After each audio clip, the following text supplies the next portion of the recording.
నాకోటి, మా అబ్బాయి కోటి, మా కోడలు కోటి. ఏమండి పెళ్లి ఫోటో తీసుకున్నారా అండి? అది పెళ్ళి ఎప్పుడు తీసుకునేది? అయ్ ఊరంతా ఎంత ఎర్రగా ఉందో. మాయా మాయా ఫోటో తీసుకున్నారు అమ్మంటే వద్దంటున్నారు. ఆడు మొగ అడిగం చేసావు పెద్ద. రండి సార్.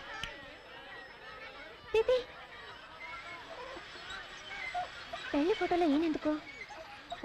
మాయా కొంచెం పక్కకు వస్తారా? నీ పక్కగా? వద్దు, మధ్యలోకి రానా? నానా నువ్వు ఇక్కడే ఉండు. ఏమండి పెళ్లి ఫోటో అంటే కొత్తగా పెళ్ళైన వాళ్ళు తీసుకోవాల్సిందండి. అదేనయ్యా, కొత్త పెళ్లి కూతురు, కొత్త పెళ్లి కొడుకు, కొత్తగా పెళ్లి చేసిన అందరూ కొత్తడే తీ. ఏయ్, ఒకటో రకంలో 3 పెప్పి కోవాలి. ఒకటే రకం 2 ఉన్నాయండి. నానా 2 ఉన్నాయంట. పర్వాలేదండి, మామయ్య గారికి ఒకటి ఇచ్చేయండి, ఇంకోటి మన ఇద్దరం తిందాం.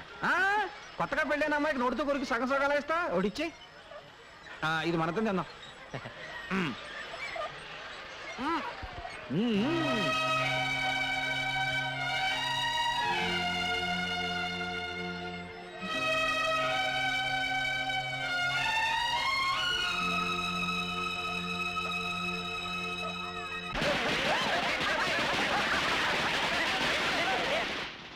ఈ వెన్న పోస్తే ఎందుకు నాన్న? ఇవాళ నువ్వు వెన్న పోస్తోటే స్నానం చేయాలి. నమస్కారం అయ్యా. ఏంటో ఈ హడావుడి? ఇవాళ అబ్బాయి పుట్టినరోజు కదా, పని వాళ్ళందరికీ పండగే. ఇదిగో మీ ఆవిడికి ఇదిగో.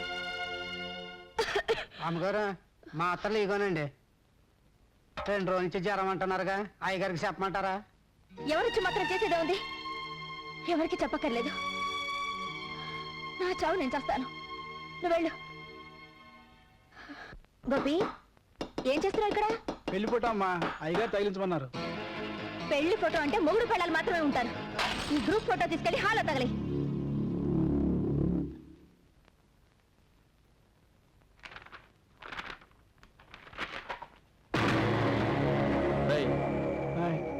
దానిలో మా నాన్న బొమ్మ ఉండాలి. ఉదయాన్నే పెట్టినప్పుడు ఉండాలండి. ఉదయం అమ్మగారు కోపడ్డారు. ఒకవేళ ప్రియా, ఆ ఫోటోలో ఉండాల్సిన మా నాన్న ఎక్కడ? 24 గంటలు మన మధ్య ఉంటున్నారుగా, ఆ ఫోటోలో కూడా అంటి పెట్టుకునే ఉండాలా? ఇంకొకసారి ఆయన గురించి వంకరగా మాట్లాడావంటే 4 తీరేస్తాను, జాగ్రత్త. రే, ఏమిట్రా ఇదంతాను? పెళ్ళమే చేసుకునే పాడల వాటి నీకెక్కడి నుంచి వచ్చిందిరా? నేనేం చేసినా తెలుసా? ఆ ఫోటో చూ.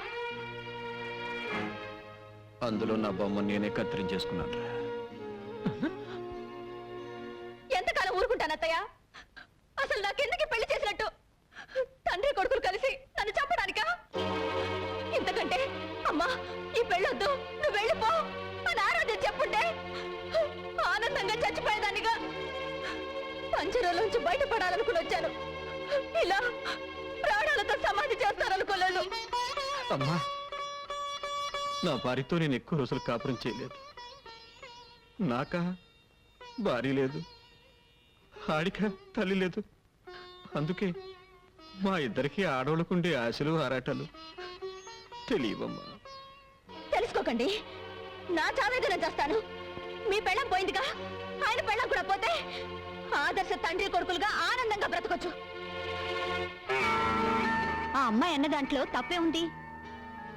కోటీశ్వరరాలు కూతురు మీ అబ్బాయి కోసం అన్ని వదులుకొని వచ్చేసింది. ఏనాడైనా గొప్పింటి పిల్లలా ప్రవర్తించా? అందుకే కదమ్మా ప్రతి నిమిషం వాళ్ళిద్దరూ సుఖంగా ఉండాలని ఆరాటపడుతున్నాను అని మనసులో అనుకుంటే చాలదండి. మీ తమ్ముడవగానే వేరే కాపురం పెట్టించారు, ఎందుకు? బాధ్యత తెలియాలని. మరి అబ్బాయి ఎప్పుడు మీతోనే ఉంటే దానికి అచ్చటా తీరేదెప్పుడు? అది అమ్మాయికురాలు కాబట్టి ఒక 7 పేడ్చి ఊరుకుంది. అదే ఇంకో అమ్మాయి అయితే ఈ పాటికి విడాకుల కాగితం మీ మొహం మీద పారేసేది. మీ కొడుకు జీవితం బాగు చేస్తారో పాడు చేస్తారో మీరే ఆలోచించుకోండి.